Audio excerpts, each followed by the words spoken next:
Today we're going to be looking at a special case of integrating a trig function.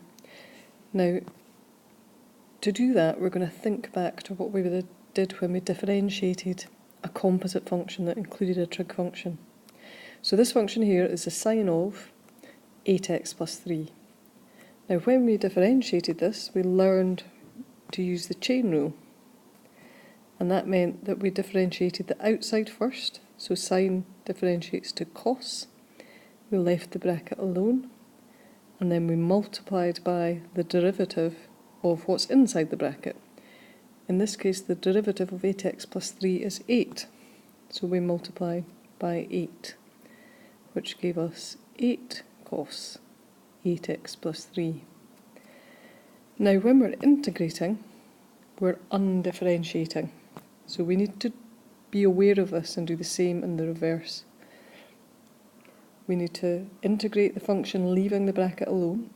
Instead of multiplying by the derivative, we're going to divide by the derivative because we're going in the reverse order.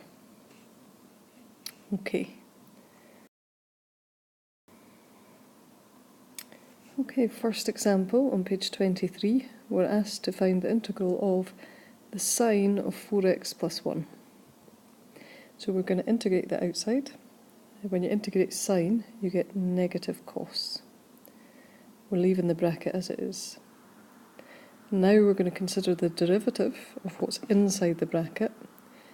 4x plus 1 differentiates to give us 4, and we're going to divide by 4.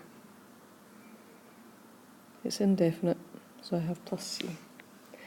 Now I can write that as negative 1/4 of cos 4x plus 1 plus c.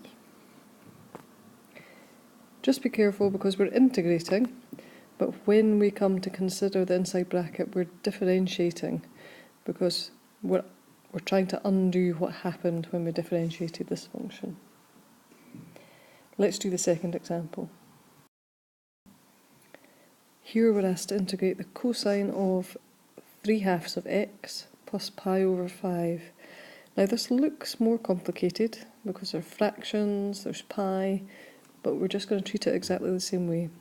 When we integrate cos, we get sine. We're leaving the bracket exactly as it is. Then we're going to consider the derivative of what's inside the bracket.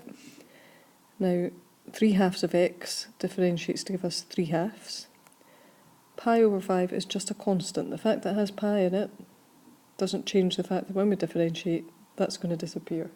So this has given us 3/2. So we're dividing by 3/2. Now, dividing by 3/2 is the same as multiplying by 2/3. So it's 2/3 of sine of 3/2 of x plus pi over 5 plus c. Now the third example is a definite integral, so we're going to substitute. So we start doing integration. We're integrating cos of 2x minus 5. Cos integrates to sine of 2x minus 5. And the derivative of 2x minus 5 is 2. I'm going to divide by 2. I'm putting in my limits, 1 and 0. Now, again, you can either say this as a half times sine of 2x minus 5 or sine of 2x minus 5 over 2. What's important is when we're integrating and differentiating, we must use radians, not degrees.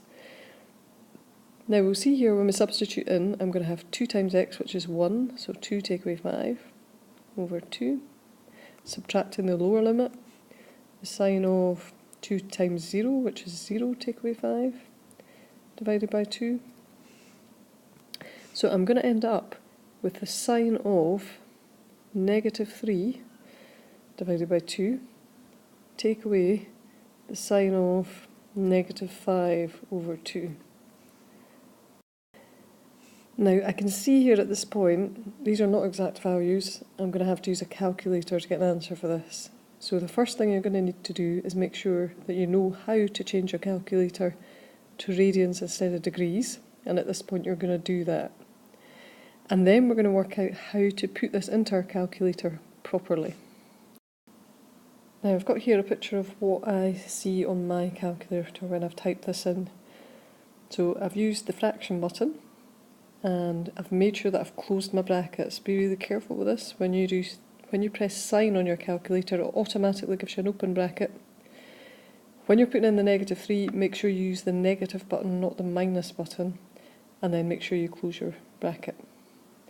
Over 2, take away another fraction, same thing.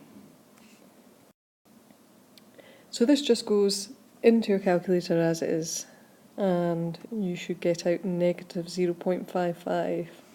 Can you please do this calculation on your calculator? Make sure that you know how to put this in properly and that you get the same answer as me. Okay, just check that you've understood the objectives today. So when do I need to consider this special case? Why can I not just do sine becomes integrates and becomes negative cosine, cos becomes negative sine? What happens here? And once I've integrated the trig function, so the outside function, what do I need to do with the inside bracket? And can you show that you know how to do that by integrating this example here? We're now in a position where we can do exercise 14k. We're going to be sticking with question 1 for the moment. 2 and onwards are extension.